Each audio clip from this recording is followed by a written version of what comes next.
Brilliance Audio presents the unabridged recording of While the World is Still Asleep by Petra Durst-Benning, translated by Edwin Miles, performed by Teri Linden.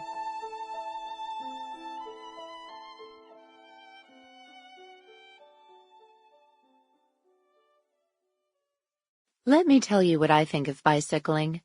I think it has done more to emancipate women than anything else in the world.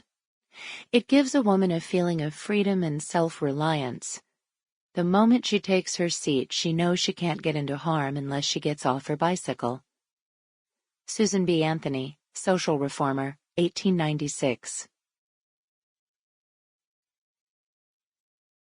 Chapter 1. Berlin, November 1891. Barnum Road Women's Prison.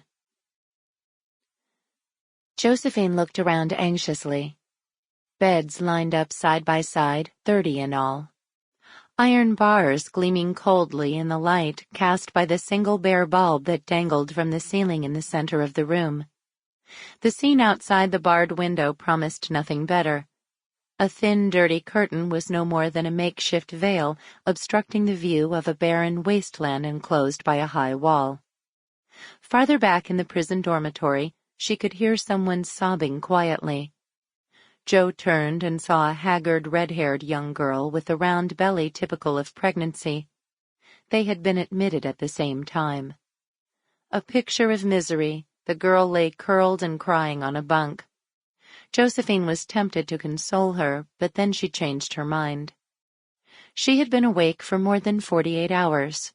Her eyes burned and her head hurt. Her right shoulder was swollen and throbbing.